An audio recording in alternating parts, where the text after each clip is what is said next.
Good morning. आप सभी का स्वागत है।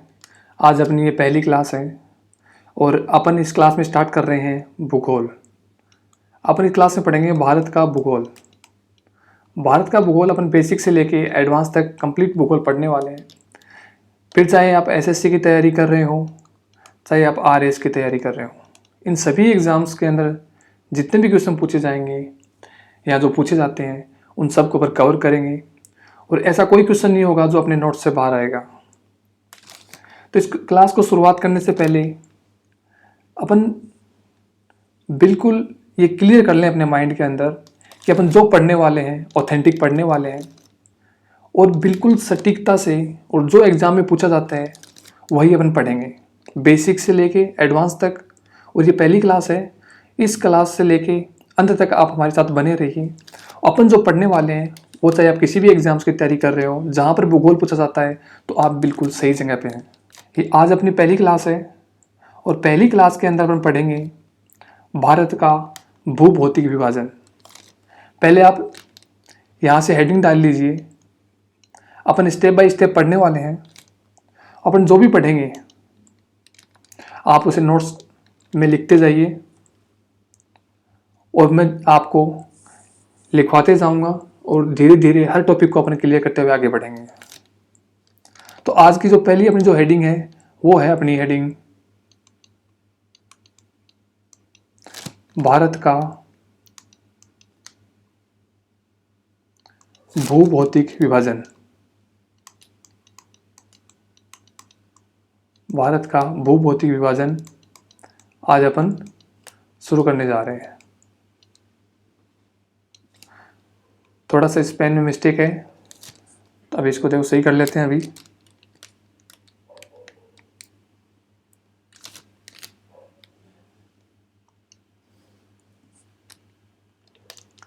भारत का जो भूभौतिक विभाजन है वो 5 भागों में बांटा गया है। ठीक है, उन 5 भागों को अपन एक एक करके पढ़ेंगे। उससे पहले मैं आपको भारत का भूभौतिक विभाजन है उसके बारे में 2 लाइन लिखवा देता हूँ। आप साथ साथ में इसे नोट करते चलिए। भारत का जो भूभौतिक विभाजन है वो संरचना एवं उच्चावच के आधार पे संरचना व उच्चावच के आधार पर संरचना व उच्चावच के आधार पर 5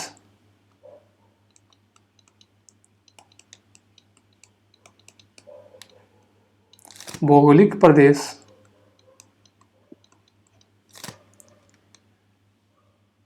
या 5 भूभौतिक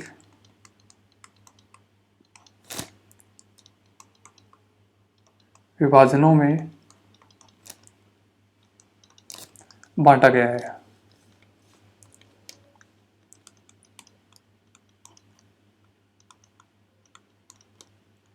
थोड़ा सा ये आप नया सिस्टम है इसलिए स्पेन में थोड़ी एरर आ रखी है, लेकिन धीरे धीरे ये भी सही हो जाएंगी। जो 5 भूभौतिक विभाजन है वो इस प्रकार से बांटा गया है। पहला जो भूभौतिक विभाजन है उसे बताया गया है उत्तर पूर्व का पर्वतीय प्रदेश। उत्तर पूर्व का पर्वतीय प्रदेश।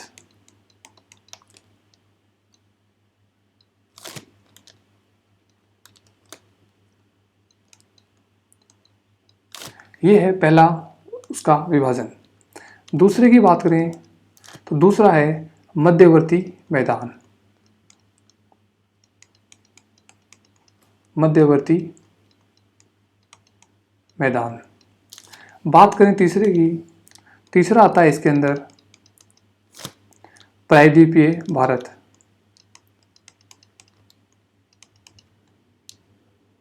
प्रायद्वीपीय भारत। अगर चौथे की बात करें, चौथा इसमें आता है तटीय मैदान। तटीय मैदान। इनको अपन मैप में भी समझने वाले हैं। मैप में हर एक की स्थिति अपन समझते हुए चलेंगे और धीरे धीरे सीखते हुए इसको आगे बढ़ेंगे अपन। पांचवा है द्वीप समूह। तो इस प्रकार भारत का जो भूभौतिक विभाजन है 5 भागों में 5 समूहों में बांटा गया है, जिसे अपन अब मैप की सहायता से समझने वाले हैं। अगर ये आपने नोट कर लिया हो तो आप आगे चलें। ये जो विभाजन किया गया है इसको अपन मैप में इस प्रकार समझेंगे। इनकी जो स्थिति है वो स्थिति कुछ इस प्रकार से है।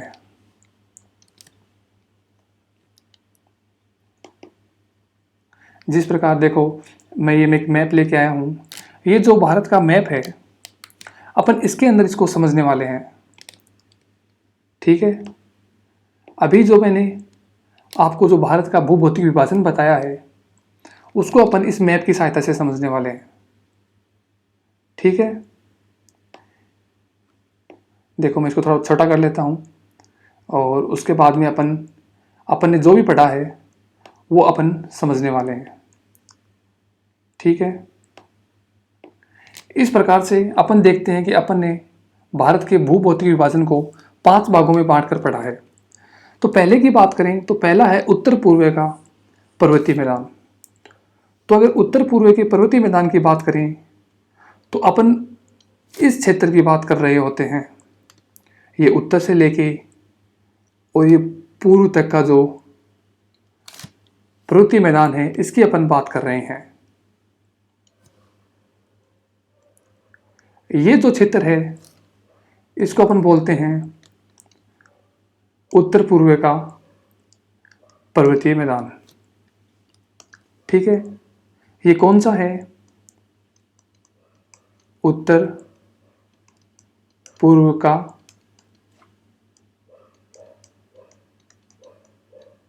पर्वतीय मैदान। यह है उत्तर पूर्व का पर्वतीय मैदान। ठीक है, फर्स्ट इसकी बात हो गई। अगर अपन सेकंड नंबर की बात करें वो था मध्यवर्ती मैदान। जब अपन मध्यवर्ती मैदान की बात कर रहे होते हैं तो इससे जो लगता हुआ क्षेत्र है वो मध्यवर्ती मैदान होता है। अगर मध्यवर्ती मैदान की बात करें तो जो प्रायद्वीपीय भारत है, ये जो मैं ड्रॉ कर रहा हूं ये है प्रायद्वीपीय भारत। ये जो प्रायद्वीपीय भारत मैंने ड्रॉ किया है इसके और उत्तर पूर्व पर्वतीय जो क्षेत्र है इन दोनों के जो मध्य का ये भूभाग है, इस भूभाग को अपन बोलते हैं, ये जो भूभाग है 2 नंबर, इसको अपन बोलते हैं मध्यवर्ती मैदान, जो गंगा के मैदान के नाम से भी जाना जाता है। इसको अपन बोलते हैं मध्यवर्ती मैदान।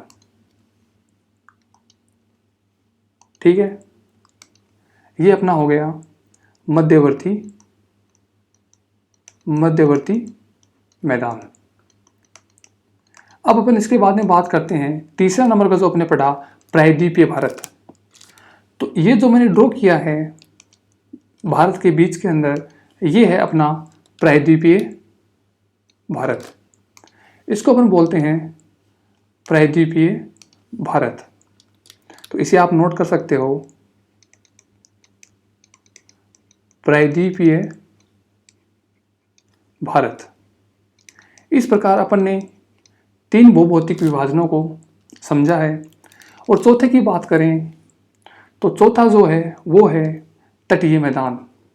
जब अपन तटीय मैदान की बात कर रहे होते हैं तो ये जो 4 नंबर है ये अपना तटीय मैदान है।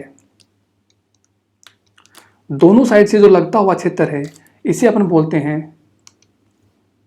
तटीय मैदान, क्योंकि इधर ये बंगाल की खाड़ी और इधर ये अरब सागर से लगता हुआ जो क्षेत्र है इसे अपन बोलते हैं तटीय मैदान। ठीक है, इस प्रकार अपन ये देख पा रहे हैं कि अपन ने भारत को 4 भागों में विभाजित कर दिया है। अब अपन ये समझते हैं ये जो क्षेत्र डिवाइड किया गया है इसको अपन बोलते हैं तटीय मैदान। इसको बोलते हैं तटीय मैदान। 4 भागों में अपने इसको प्रदर्शित कर दिया है। अब अपन बात करते हैं 5 नंबर की, कि 5 नंबर का कौन सा भूभाग है जिसे अपन डिवाइड करते हैं। वो जो क्षेत्र है उसे अपन बोलते हैं द्वीप समूह। अगर आपने यहाँ देखा हो, ये नोटिस किया होगा, ये वाला क्षेत्र जो लक्षद्वीप वाला क्षेत्र है और इधर जो अंडमान निकोबार का जो क्षेत्र है, ये दोनों ही क्षेत्र द्वीप समूह कहलाते हैं। ये जो क्षेत्र है ये द्वीप समूह है।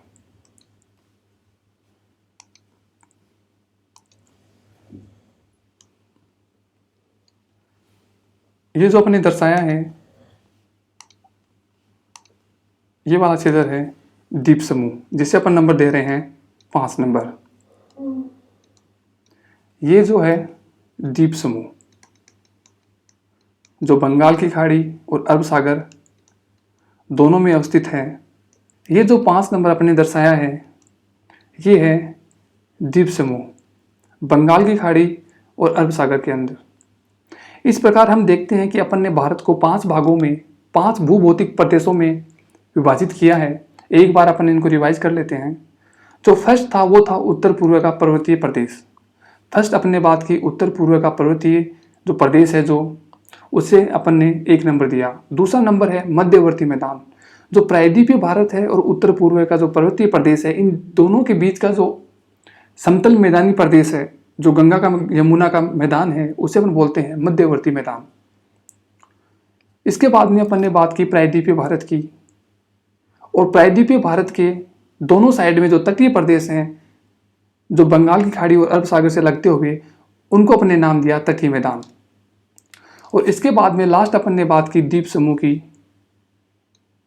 जो बंगाल की खाड़ी और अरब सागर दोनों में अवस्थित हैं। और ये जो द्वीप समूह है, इस द्वीप समूह को अपन बोलते हैं लक्षद्वीप। ये है लक्षद्वीप समूह। और ये वाला जो द्वीप समूह है इसे अपन बोलते हैं अंडमान निकोबार। अंडमान निकोबार द्वीप समूह। इस प्रकार से अपन ने देखा कि भारत का जो भूभौतिक विभाजन है 5 भागों में अपन ने इसको विभाजित किया है। अब इससे आगे बढ़ते हुए अपन एक एक के बारे में पूरा डिटेल से अध्ययन करेंगे। तो सबसे पहले अपन बात करते हैं, आप 1 नंबर हेडिंग लगाइए। जो अपना जो पहला टॉपिक होगा, जो पहला बिंदु होगा, वो होगा अपना उत्तर पूर्व का पर्वतीय मैदान। जो अपन ने 1 नंबर डाला था वो था उत्तर पूर्व का पर्वतीय मैदान। उत्तर पूर्व का पर्वतीय मैदान से क्यों बोला गया है? क्योंकि ये भारत के उत्तर से लेके पूर्व तक फैला हुआ है और इस पूरे भूभाग में पर्वतीय प्रदेश हैं, पर्वत श्रृंखलाएं हैं, इसलिए इस कुछ क्षेत्र को उत्तर पूर्व का पर्वतीय मैदान कहा गया है। अब इसकी खास बात क्या है उसको अपन देखते हैं। मैं आपको डिटेल में इसको लिखवाने वाला हूँ, तो आप इसे नोट करते जाइए। पॉइंट टू पॉइंट में इसे बताने वाला हूँ, और इस टॉपिक में जो भी मैं बताने वाला हूँ उससे बाहर कुछ नहीं आने वाला। तो अपन इसकी शुरुआत करते हैं उत्तर पूर्व का पर्वतीय प्रदेश। इसके अंदर जो हिमालय भी है, पूर्वांचल की पहाड़ियाँ हैं, और कश्मीर से लेके हिमाचल प्रदेश, उत्तराखंड, सिक्किम, पश्चिम बंगाल, अरुणाचल प्रदेश, नागालैंड, मणिपुर, ये सभी प्रदेश इसके अंदर शामिल हैं। और जो हिमालय की कौन सी चोटियाँ कहाँ अवस्थित हैं, उनकी लंबाई चौड़ाई क्या है और उनकी विशेषताएं क्या हैं, उन सब के बारे में अपन पढ़ने वाले हैं। तो सबसे पहले बात करते हैं उत्तर पूर्व के पर्वतीय प्रदेश।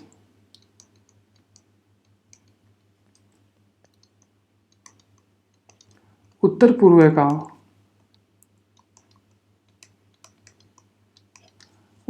का पर्वतीय प्रदेश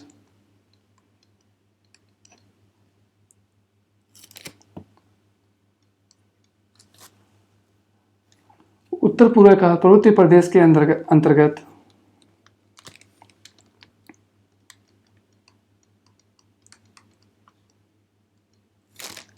इसके अंतर्गत हिमालय,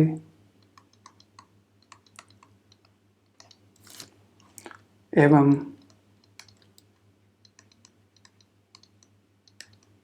पूर्वांचल की पहाड़ियाँ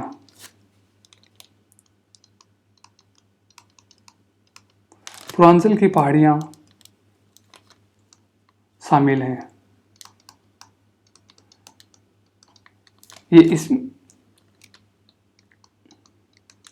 मैं पहली बार पेन टेप का यूज़ कर रहा हूँ, इसलिए इसके अंदर ही थोड़ी सी प्रॉब्लम आ रखी है।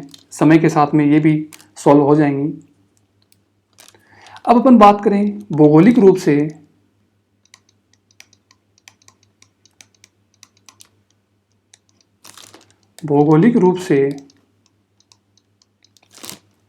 इस प्रदेश का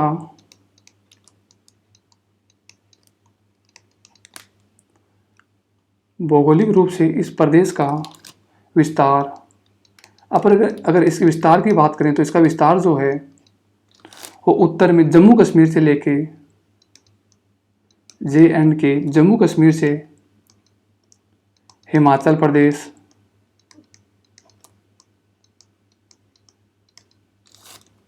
उत्तराखंड,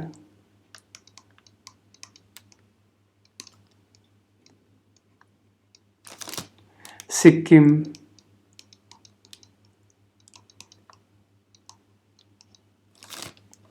तथा पश्चिमी बंगाल,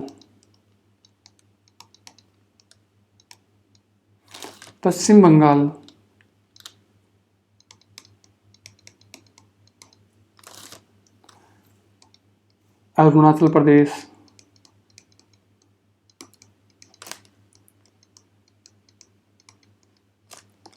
नागालैंड,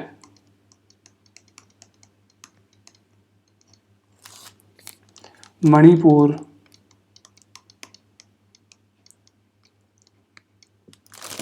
मिजोरम,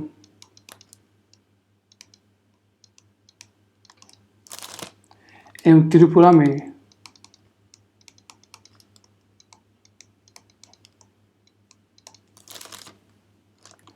में विस्तारित है।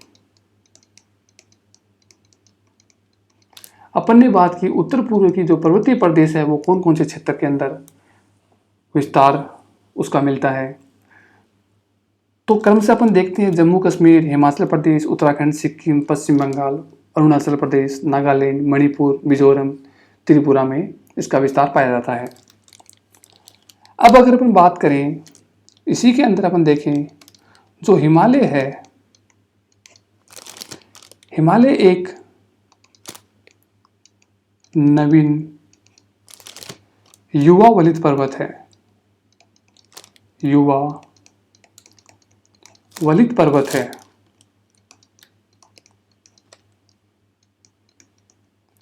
अब अगर बात करें जिसका निर्माण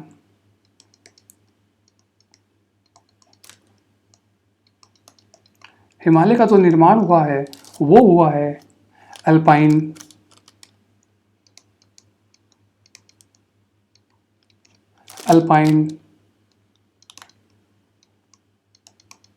पर्वतीकरण के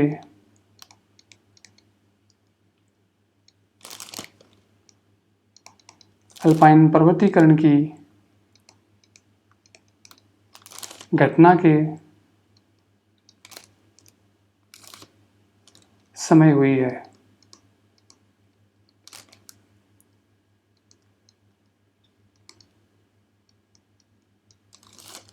ठीक है, और अपने इसे दूसरे नाम से जानते हैं, इसे हम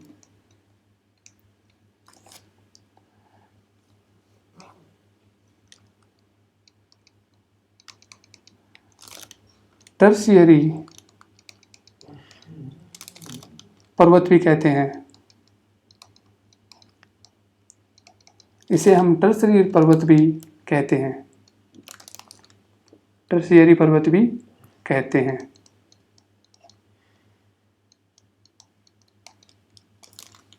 ठीक है, अब अगर अपन बात करें ये जो उत्तर पूर्व का जो पर्वतीय प्रदेश है इसकी अपन लंबाई चौड़ाई की बात करें तो इसकी जो कुल लंबाई है, अगर इसकी अपन लंबाई की बात करें तो इसकी जो लंबाई है वो है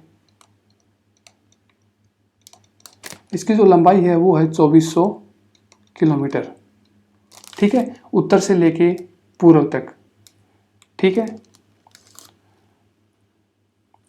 सॉरी, इसकी जो लंबाई है वो होगी पश्चिम से लेके पूर्व तक। ठीक है, उत्तर पश्चिम से लेके पूर्व तक। ठीक है, और अगर अपन इसकी चौड़ाई की बात करें तो चौड़ाई इसकी अलग अलग देखी जाती है। पश्चिम में जो चौड़ाई है इसकी वो है 400 किलोमीटर।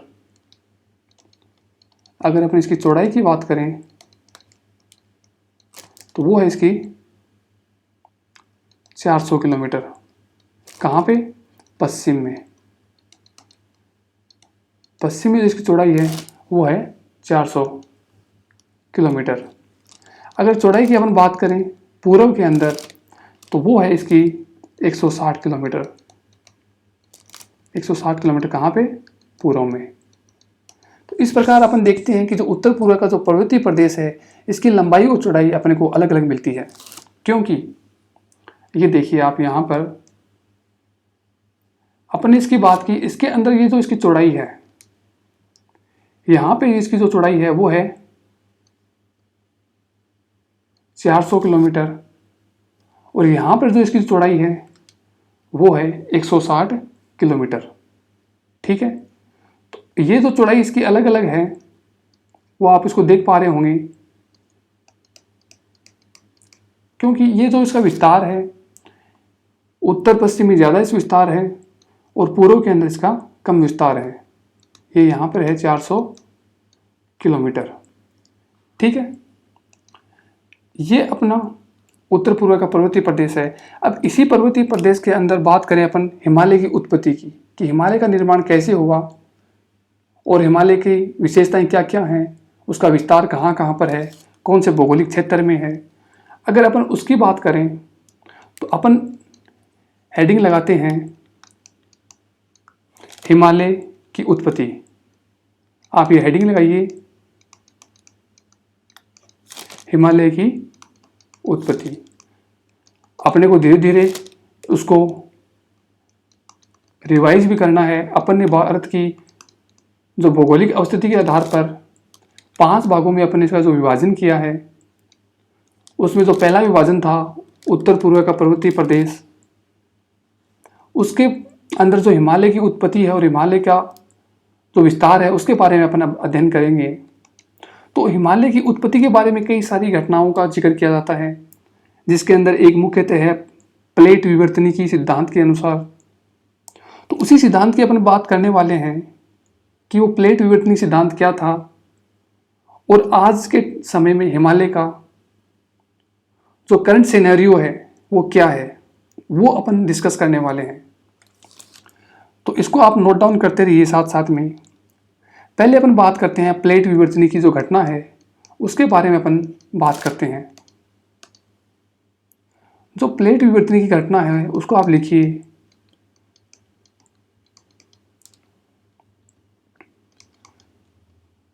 प्लेट विवर्तनिक की सिद्धांत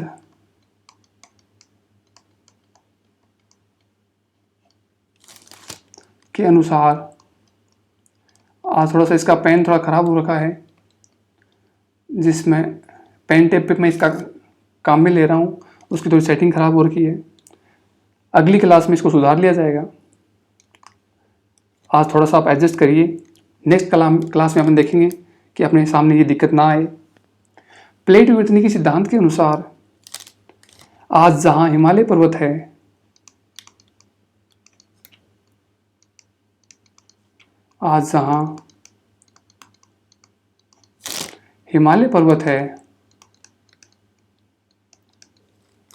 वहाँ पहले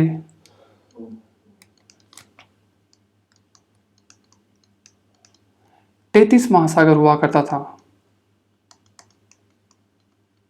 33 महासागर। ठीक है, तो अपन ये जो 33 महासागर है इसके बारे में अपन पढ़ने वाले हैं, आगे डिटेल से पढ़ेंगे कि इसकी उत्पत्ति कैसे हुई और इसका निर्माण कैसे हुआ। 33 महासागर के बारे में अपन सब पढ़ने वाले हैं। एक बार आप नोट करते हुए चलिए। वहाँ पहले 33 महासागर हुआ करता था। ठीक है, 33 महासागर हुआ करता था। इस महासागर के उत्तर में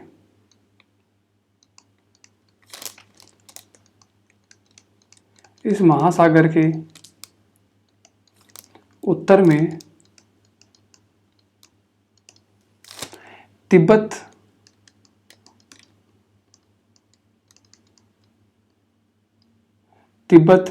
या फिर अपन बोलें यूरेशियन प्लेट, क्या बोलें, यूरेशियन प्लेट एवं ये जो महासागर था इसके दक्षिण में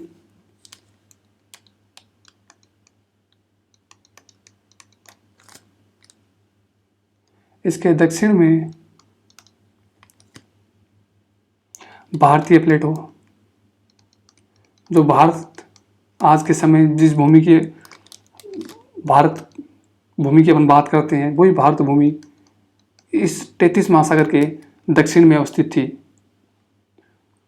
तो ये भारतीय प्लेट अवस्थित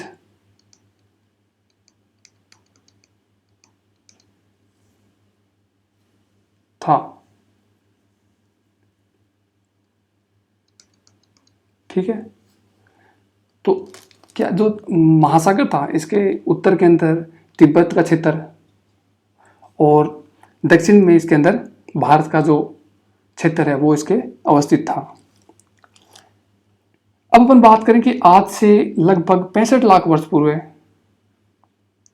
आज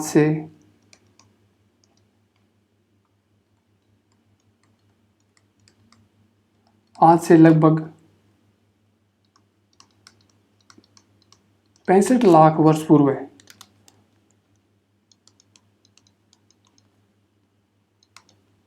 65 लाख वर्ष पूर्व या अपन बोल सकते हैं 6.5 मिलियन ईयर्स अगो। तो 65 लाख वर्ष पूर्व भारतीय प्लेट, ये जो भारतीय प्लेट थी इसकी गति प्रारंभ होती है, भारतीय प्लेट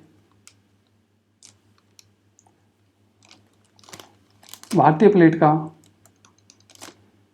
तिब्बत प्लेट के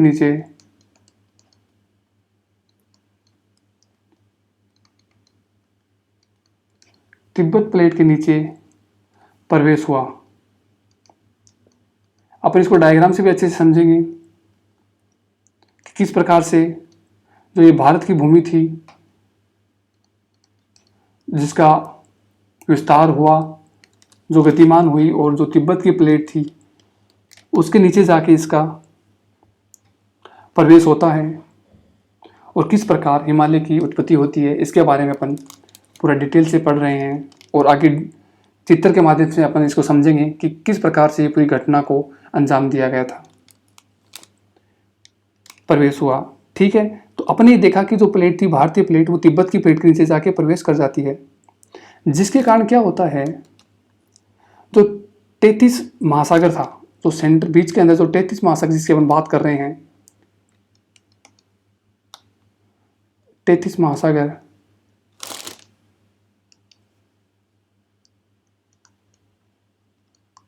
अपने पढ़ा जो 33 महासागर है उसके उत्तर में तिब्बती प्लेट और दक्षिण में भारतीय प्लेट थी।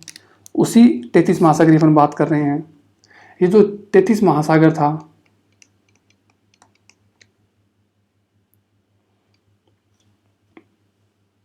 उस 33 महासागर पर दबाव पड़ता है, दबाव मूलक बल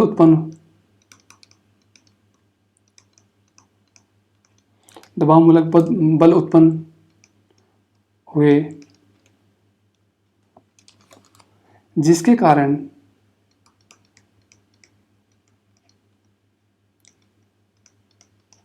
जिसके कारण 33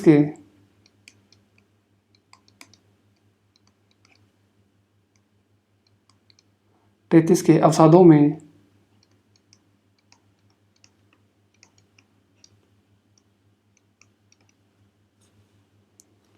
बलन की प्रक्रिया, तो महासागर के अंदर जो अवसाद थे उस अवसाद में क्या हुआ कि बलन की प्रक्रिया हुई। बलन का मतलब होता है जब एक तरफ से किसी वस्तु पर दबाव लगाया जाए तो वो अपने आप दोनों तरफ से दबाव महसूस होने पर बीच से ऊपर उठने लगती है, उसमें बल पड़ना स्टार्ट हो जाता है और बल के साथ ही वो ऊपर उठती है, जिसे बलन की प्रक्रिया कहते हैं। तो अवसादों में जो दबावमूलक बल पड़ा भारतीय प्लेट द्वारा, उससे क्या हुआ, जो अवसाद था वो उस अवसाद में बलन की प्रक्रिया स्टार्ट होती है। बलन की प्रक्रिया प्रारंभ हुई। ठीक है, बलन की प्रक्रिया प्रारंभ हुई। ठीक है, अब जो ये बलन की प्रक्रिया प्रारंभ हुई उसके बाद में हिमालय का निर्माण होना प्रारंभ होता है। और अपन देखते हैं कि हिमालय का जो निर्माण हुआ वो संपूर्ण 4 प्रक्रियाओं के अंदर हिमालय का निर्माण होता है। 4 प्रक्रियाओं के अंदर, 4 प्रक्रिया या अपन बोल सकते हैं 4 चरणों में, 4 चरणों में इसका निर्माण हुआ।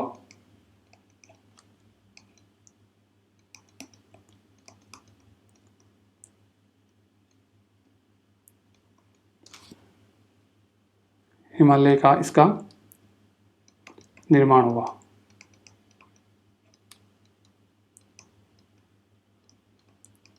ठीक है, तो ये जो प्रक्रिया है, इस प्रक्रिया में हिमालय का जो निर्माण हुआ वो पूरी तरह 4 चरणों में इसका निर्माण हुआ। और चारों ही चरणों में क्या हुआ, चारों ही चरणों में 4 पर्वत श्रृंखलाओं का निर्माण हुआ। 4 पर्वत श्रृंखलाओं का निर्माण हुआ। पर्वत श्रृंखलाओं का निर्माण हुआ। अब अपन ये देखते हैं कि वो जो 4 पर्वत श्रृंखलाओं का जो निर्माण हुआ वो कौन कौन सी है, और उससे जस्ट बाद में अपन देखेंगे कि ये जो पूरी जो प्रक्रिया हुई है वो किस प्रकार से हुई थी, उसको अपन समझेंगे। तो पहले जो 4 श्रृंखलाओं में, 4 चरणों में ये जो 4 पर्वतीय श्रृंखला बनी वो कौन कौन सी थी, उसके बारे में अपन बात कर लेते हैं। तो अपन ने जो 4 पर्वत श्रृंखलाओं की बात करी है उसमें जो पहली श्रृंखला थी उसकी अपन बात करें तो ये जो पहली थी इसका नाम था ट्रांस हिमालय। तो सबसे उत्तर की ओर अवस्थित है हिमालय के, उससे अपन ने नाम दिया है ट्रांस हिमालय। उसे ट्रांस हिमालय के नाम से जाना जाता है। अगर अपन दूसरी बात करें तो जो 2 नंबर पे जो दूसरे चरण में जिसका विकास हुआ, जिसकी उत्पत्ति हुई, जिस श्रृंखला का निर्माण हुआ, उसे अपन बोलते हैं महान हिमालय। ठीक है, तो दूसरे नंबर पे जिसका विकास हुआ उसे अपन बोलते हैं महान हिमालय, और एक नाम से और भी जाना जाता है, इसको अपन बोलते हैं हिमाद्री। अपन इसको हिमाद्री भी बोलते हैं और इसको महान हिमालय भी बोलते हैं। अब बात करें तीसरे नंबर की। तीसरे चरण के अंदर जिस श्रृंखला का निर्माण हुआ उससे अपन बोलते हैं मध्य हिमालय। ये है मध्य हिमालय। ठीक है, और चौथे नंबर पे जो चौथी जो पर्वत श्रृंखला का निर्माण हुआ उसका नाम है शिवालिक हिमालय।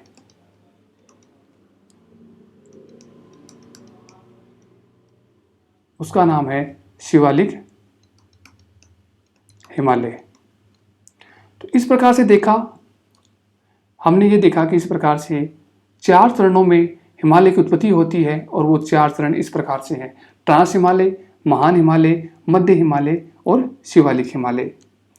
महान हिमालय को अपन ग्रेट हिमालय बोलते हैं, और शिवालिक श्रेणी और मध्य हिमालय। अब अगर अपन बात करें तो अपन शुरू में चलते हैं कि हिमालय की उत्पत्ति हुई है, उसका निर्माण किस प्रकार से हुआ। तो सबसे पहले अपन उसकी बात करते हैं। तो अगर अपन हिमालय की बात करें तो हिमालय की जो उत्पत्ति हुई है, मैंने आपको बताया था कि पहले एक ऐसा पिंड था, इस प्रकार से एक पिंड था पहले। ठीक है, उस पिंड का जो नाम था वो था पेंजिया। उसे अपन बोलते थे पेंजिया। पेंजिया था और इसके जो चारों तरफ था वो पानी पानी था। ठीक है, पेंजिया था और पेंजिया के चारों तरफ क्या था? पानी। ठीक है, अब क्या हुआ, समय के साथ साथ में पेंजिया दो भागों में बटा। ठीक है, पेंजिया दो भागों में बंटता है और होता कुछ इस प्रकार से है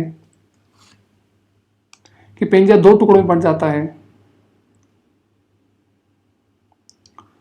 उसको अपन इस प्रकार से समझ सकते हैं, ये जो पहला वाला भाग है इस प्रकार से एक भाग, इस प्रकार से दूसरा भाग, और इसके जो मध्य में है ये है टेथिस सागर। टेथिस सागर। ठीक है, ये जो चारों तरफ जो पानी भरा हुआ है, ये जो पानी है वो इसी टेथिस सागर का है।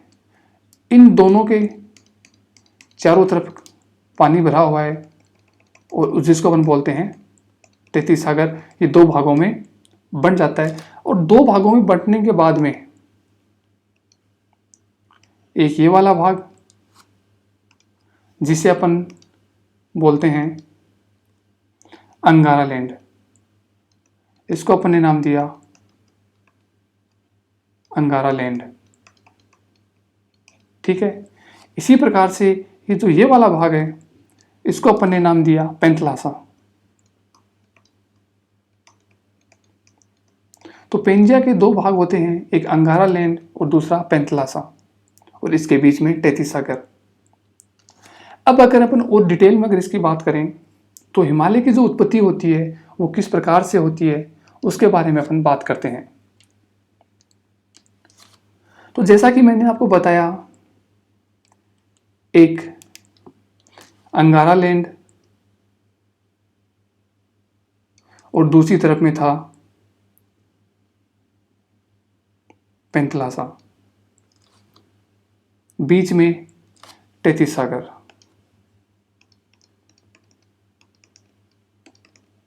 ये बीच में है टेथिस सागर। अब अपन बात करते हैं, ये दो भागों में बंटने के बाद में इसके अंदर ये वाला क्षेत्र था, ये था साउथ अमेरिका। साउथ अमेरिका बोले तो दक्षिण अमेरिका, दक्षिण अमेरिका। और इसके अंदर यहां पे जो भाग था ये था जिसे अपन बोलते हैं अफ्रीका।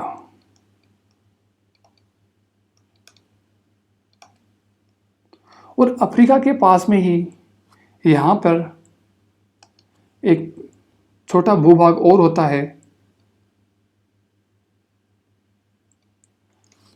ये जो अपना जो वर्तमान में भारत का स्वरूप आप देख रहे हो ये वही वाला भारत होता है, वही भारतीय प्लेट होती है जो समय के साथ गति करते हुए जो इस प्रकार से गति करती है। और यहाँ जो तिब्बत की जो प्लेट है,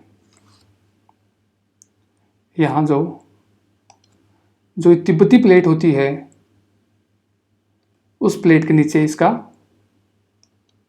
प्रवेश होता है। अब ये जो तिब्बती प्लेट के नीचे प्रवेश होता है इससे ही हिमालय की उत्पत्ति होती है। अगर अपन बात करें, ये जो अपन ने अंगारा लैंड, ये वाला अंगारा लैंड, इसके अंदर अपने कौन कौन से क्षेत्र आते हैं, अगर उन क्षेत्रों की बात करें तो वो क्षेत्र कुछ इस प्रकार से हैं। नॉर्थ अमेरिका, उत्तरी अमेरिका वाला जो क्षेत्र है वो इसके अंदर आता है। जो यूरोप है वो इस अंगारा लैंड के क्षेत्र में आता है। एशिया है, ये अंगारालैंड के क्षेत्र में आता है। और इसी प्रकार से अगर अपन बात करें कि इस पूरी घटना को कितना समय हो चुका है, तो लगभग ये माना जाता है कि इस पूरी घटना को 20 करोड़ वर्ष हो चुके हैं।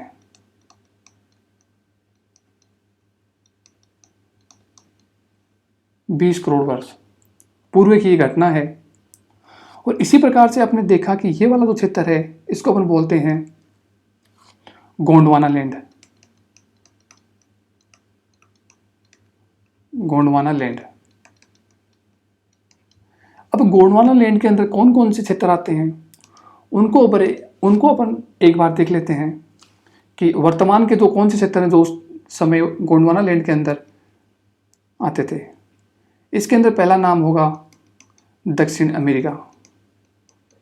जो विषुवत रेखा के जो दक्षिण में जो क्षेत्र हैं मोस्टली वही क्षेत्र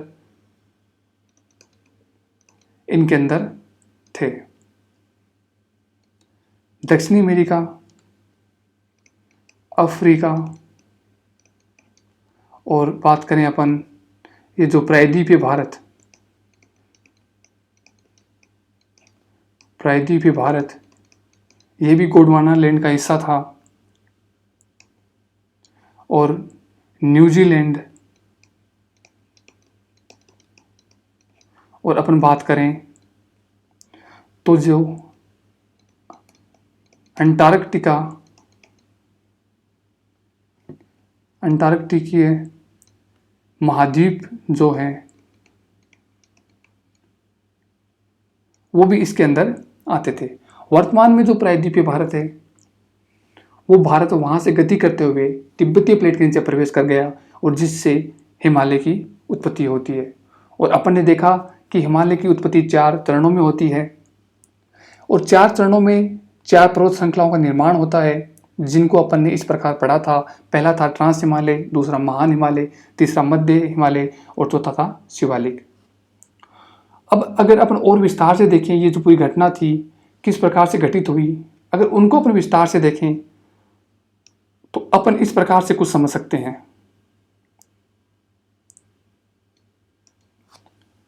अगर अपन इस घटना को अच्छे से समझें तो अपन ये मान सकते हैं कि जिस प्रकार यहाँ पे ये वाला जो क्षेत्र था ये प्रायद्वीपीय भारत, और इसकी गति होती है और ये गति करते हुए ये विषुवत रेखा को पार करता है। ये जो 0 डिग्री रेखा होती है जिसको अपन बोलते हैं विषुवत रेखा या बोलते हैं भूमध्य रेखा, उसको पार करते हुए जो तिब्बती प्लेट है उसके नीचे प्रवेश कर जाता है। विषुवत रेखा के उत्तर की ओर यहाँ तिब्बती प्लेट है, ये वाला क्षेत्र है वो 33 महासागर का है। इस 33 महासागर को पार करते हुए यहाँ पर जो तिब्बती प्लेट है उस तिब्बती प्लेट के नीचे ये प्रवेश करती है। और उस प्रवेश करने के वक्त जो 33 महासागर के अंदर जो अवसाद होता है वो बलन की प्रक्रिया से ऊपर उठता है और जिससे हिमालय का निर्माण होता है। अपन ये देख पा रहे हैं कि उत्तर की तरफ तिब्बत प्लेट और दक्षिण की तरफ अफ्रीका, ये वाला जो भाग था वो था अफ्रीका। ठीक है, तो ये वाली अपनी जो रेखा है 0 डिग्री अपन ये मान सकते हैं 20 डिग्री नॉर्थ, और ये जो यहाँ से जिसका विस्तार होके प्रायद्वीपीय भारत का चलन हुआ था वो अपन 40 डिग्री साउथ मान ले। ठीक है, तो ये जो पूरी घटना का जो जिक्र किया जाता है वो किया जाता है लगभग 38 मिलियन ईयर अगो। ये 38 मिलियन ईयर अगो की पहले की बात है, लगभग 3.8 करोड़ ईयर पहले। तो अपन ने देखा कि बाहर की जो प्लेट है जिसका यहां से चलना शुरुआत होता है और तिब्बत की प्लेट के नीचे जाके इसका प्रवेश होता है। ये भारतीय प्लेट, या अपन बोलते हैं इसे प्रायद्वीपीय भारत। यहां से जिसका इसका चलने का क्रम स्टार्ट होता है। ठीक है, तो अपन ने देखा कि जो तिब्बत की प्लेट है उस प्लेट के नीचे जाके इसका प्रवेश होता है। अब अगर अपन आगे बात करें तो जो अपन का टॉपिक था हिमालय का, तो उसी टॉपिक को आगे बढ़ाते हुए अपन बात करते हैं हिमालय का वर्गीकरण। हिमालय का वर्गीकरण।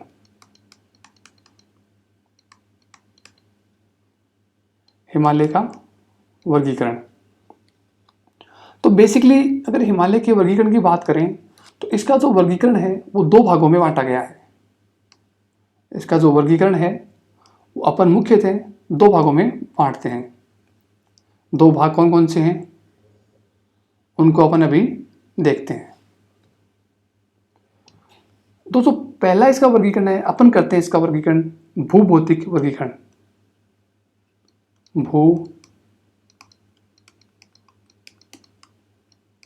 भौतिक वर्गीकरण। पहला इसका भूभौतिक वर्गीकरण और दूसरा इसका प्रादेशिक वर्गीकरण। एक को भौतिक स्थिति के आधार पर बांटा गया है और एक जो इसकी प्रदेश की अवस्थिति है उसके आधार पर इसका प्रादेशिक वर्गीकरण किया गया है।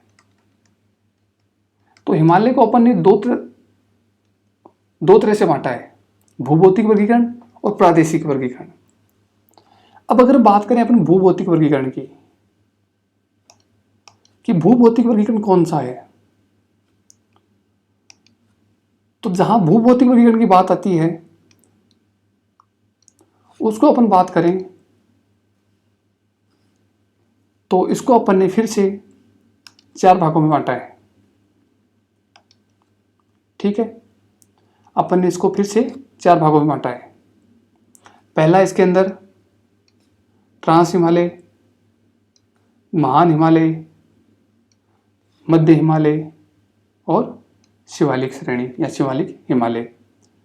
अपन ने इसको फिर से चार भागों में बांटा है। अगर बात करें पहले की तो ये है ट्रांस हिमालय। ठीक है, दूसरे की बात करें तो दूसरा आता है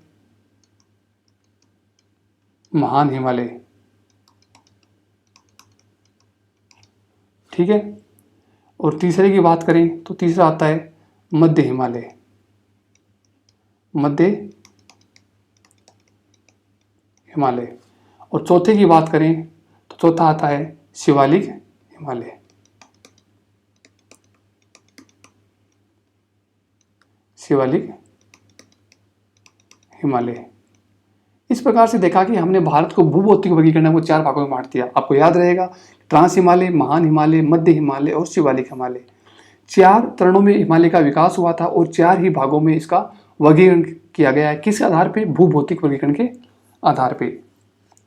अब अपन देखते हैं कि जो प्रादेशिक वर्गीकरण है, इस प्रादेशिक वर्गीकरण को फिर से अपन ने दो भागों में बांटा है। दो भाग कौन कौन से हैं उनकी अपन चर्चा करते हैं। जो पहला जो वर्गीकरण है वो है नदियों के गर्त के आधार पर। जो नदियों के बहने का क्रम है, जो नदियों की गर्त है, उनके जो मध्य का जो हिमालय है या उनसे जो हिमालय सेपरेट होते हैं उनको अपन ने नदियों की गर्त के आधार पर बांटा है। नदियों के गर्त के आधार पर। ठीक है, और दूसरा जो अपन ने इसका वर्गीकरण किया है वो है पर्वत श्रृंखला को जो अवस्थिति है, जो पर्वत की जो श्रृंखला है उनकी जो स्थिति है उसके आधार पर अपन ने इसका वर्गीकरण किया है। ठीक है, तो पर्वत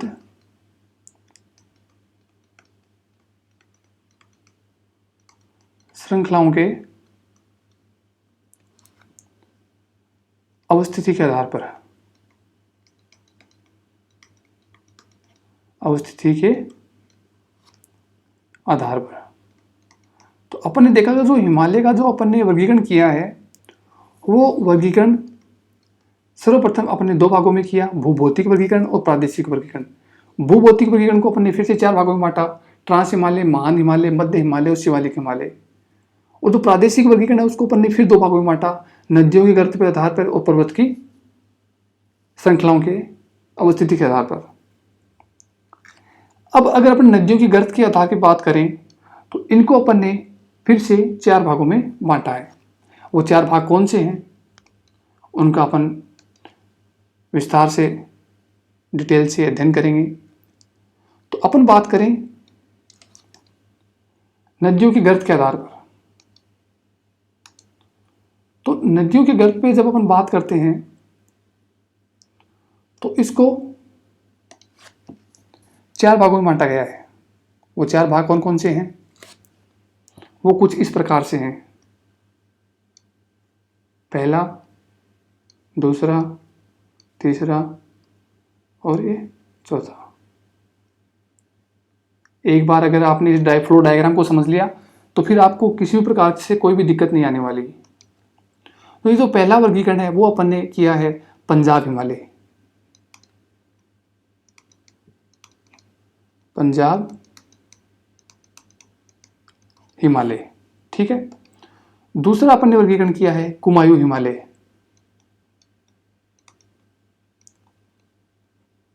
कुमायूं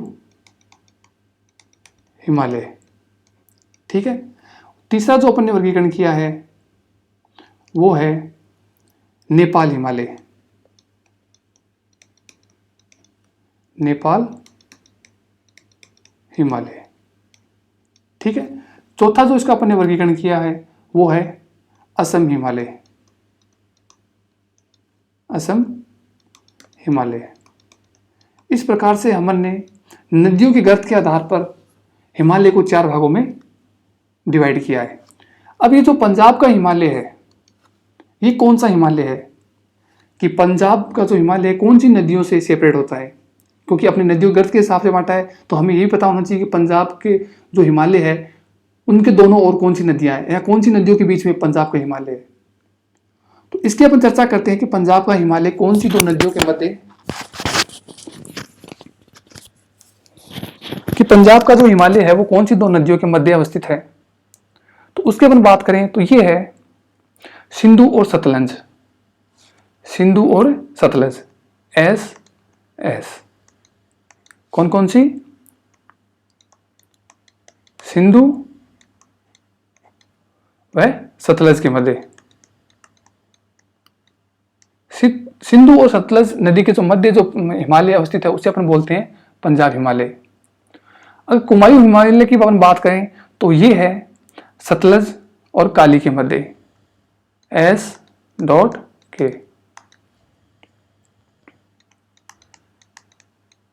सतलज काली के मध्य। अगर अपन बात करें तीसरी नेपाल हिमालय, नेपाल हिमालय कौन सी 2 नदियों के मध्य अवस्थित है, तो ये अवस्थित है काली और तीस्ता के मध्य,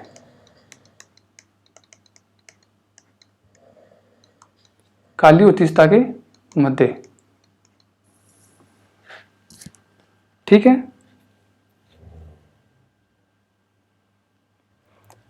अब अगर अपन बात करते हैं असम हिमालय, ये जो असम हिमालय है ये किस किस के मध्य है, जो तीस्ता और ब्रह्मपुत्र है, तीस्ता और ब्रह्मपुत्र, जो तीस्ता और ब्रह्मपुत्र नदी है इसके मध्य में जो हिमालय है उसे अपन बोलते हैं असम हिमालय, ठीक है।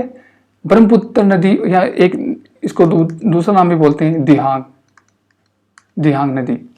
तो इन दोनों के जो मध्य जो पर्वत अवस्थित है उसे अपन बोलते हैं असम हिमालय। तो इस प्रकार से अपन ने नदियों की गर्त के हिसाब से 4 भागों में इसको डिवाइड किया है और चारों जो पर्वत श्रृंखलाएं हैं उन चारों के जो नदी से उनका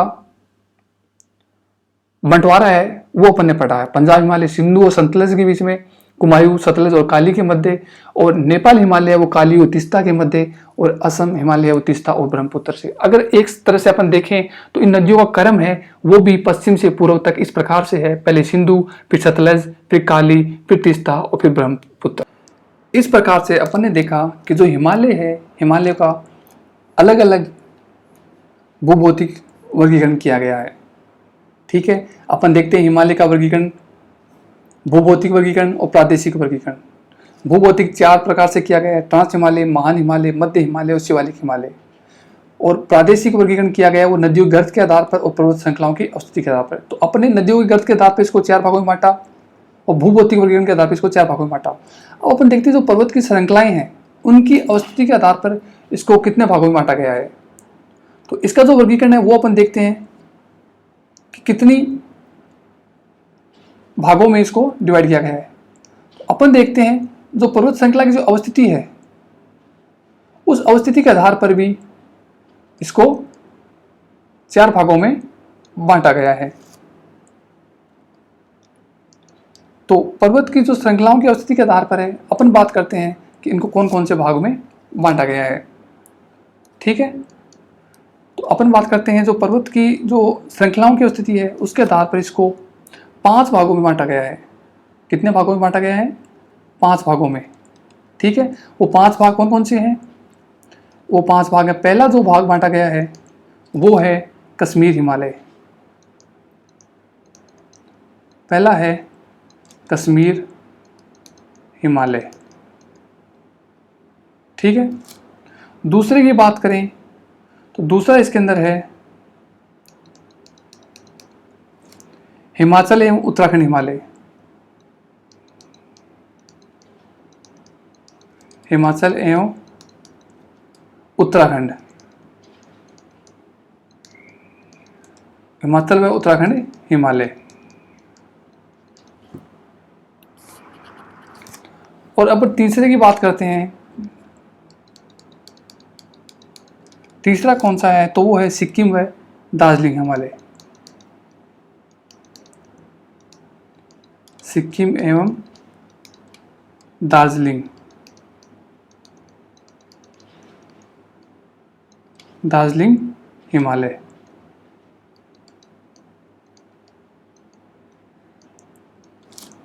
अगर चौथे की अपन बात करें, चौथा कौन सा आता है? तो वो इसमें आता है अरुणाचल हिमालय।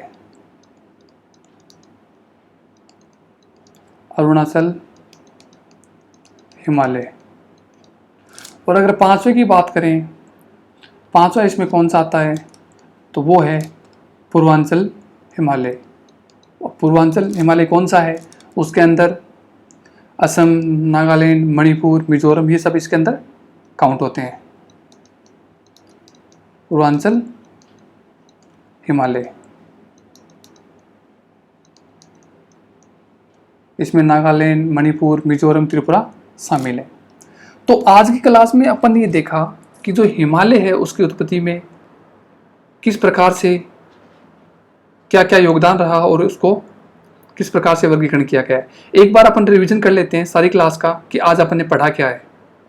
अगर अपन शुरू से बात करें तो भारत का अपन ने भूभौतिक विभाजन पढ़ा है और उस भूभौतिक विभाजन को 5 भागों में बांटा गया है। पहला था उत्तर पूर्व का पर्वतीय प्रदेश, फिर पर्वतीय मैदान, मध्यवर्ती मैदान, फिर प्रायद्वीपीय भारत, फिर तटीय मैदान और फिर द्वीप समूह। 5 भागों में बांटा। अपने देखा इन 5 भागों का वर्गीकरण। ये उत्तर पूर्व प्रदेशीय पर्वतीय प्रदेश है वो इस प्रकार से दर्शाए गए हैं। और ये जो 2 नंबर का है वो मध्यवर्ती मैदान, और जो 3 नंबर ये है प्रायद्वीपीय भारत, और ये जो 4 नंबर है ये तटवर्ती मैदान है, पूर्वी तटीय और पश्चिम तटीय मैदान। और ये जो 5 नंबर पे ये जो दर्शाए गए हैं वो है अपने द्वीप समूह, एक लक्षद्वीप द्वीप समूह, एक अंडमान निकोबार द्वीप समूह। फिर अपने बात की उत्तर पूर्व का पर्वतीय प्रदेश। ये जो पर्वतीय प्रदेश है ये उत्तर पश्चिम से लेकर पूर्व तक इसका विस्तार है। और अपन ने की बात तो इसकी जो लंबाई है वो 2400 किलोमीटर, चौड़ाई है वो पश्चिम में 400 किलोमीटर है और पूर्व के अंदर 160 किलोमीटर है। किस किस क्षेत्र में इसका विस्तार है, तो इस क्षेत्र के अंदर जम्मू कश्मीर से लेके सभी स्टेट आते हैं इसके अंदर। जम्मू कश्मीर, हिमाचल प्रदेश, उत्तराखंड, सिक्किम, पश्चिम बंगाल, अरुणाचल प्रदेश, नागालैंड, मणिपुर, मिजोरम और त्रिपुरा, जो उत्तर और पूर्व की जो बॉर्डर को लगते हुए जो जितने स्टेट हैं वो सारे स्टेट इसके अंदर शामिल हैं। अब अपन ने बात की हिमालय की उत्पत्ति। हिमालय की जो उत्पत्ति है जो प्लेट विवर्तनिकी के सिद्धांत के अनुसार हुई। प्लेट विवर्तनिकी सिद्धांत का सीधा सा मतलब ये होता है कि दो प्लेट हैं वो आपस में एक दूसरे की तरफ उनका विस्तार होता है, एक दूसरे की तरफ वो चलती हैं और फिर वो जाकर टकराती हैं, और टकराने से जिस महासागर के अवसाद में विलन की प्रक्रिया होती है और वो ऊपर उठता है धरातल से, जिससे हिमालय का विकास होता है। और हिमालय का विकास 4 चरणों में होता है और चारों चरणों में 4 श्रृंखलाओं का निर्माण होता है। उन चारों श्रृंखलाओं का अपन ने जिक्र किया, जो पहली थी ट्रांस हिमालय, दूसरा था महान हिमालय, और तीसरा था मध्य हिमालय, और चौथा था शिवालिक हिमालय। फिर अपन ने देखा कि ये जो सारी प्रक्रिया हुई उससे पहले इस पृथ्वी का आकार कैसा था, तो अपन ने देखा कि एक पेंजिया नाम का एक पिंड था, एक पृथ्वी का एक जो भूभाग था जो एक जगह संयुक्त रूप से था, उसके चारों तरफ पानी पानी था। जैसे आपको पता है कि उस चारों तरफ के पानी के बीच में जो एक मिट्टी का ये जो भूभाग था जिसे हम पेंजिया नाम से जानते थे, ये 2 टुकड़ों में बंटा और इसके मध्य में और चारों तरफ में 33 सागर था। और 2 टुकड़ों में बंटने के बाद में एक को अपन ने नाम दिया अंगारा लैंड और दूसरे को अपन ने नाम दिया पेंथलासा लैंड। ठीक है, अब अंगारा लैंड के अंदर कौन कौन से क्षेत्र आते हैं, जो आज के टाइम में जो विषुवत रेखा है उसके उत्तर की साइड में जो नॉर्थ अमेरिका, यूरोप, एशिया, इसको जो क्षेत्र है वो आते हैं अंगारा लैंड में। और जो गोंडवाना लैंड थी उसके अंदर आते हैं दक्षिण अमेरिका, अफ्रीका, प्रायद्वीपीय भारत, न्यूजीलैंड और अंटार्कटिका महाद्वीप, ये जो इसके अंदर आते हैं।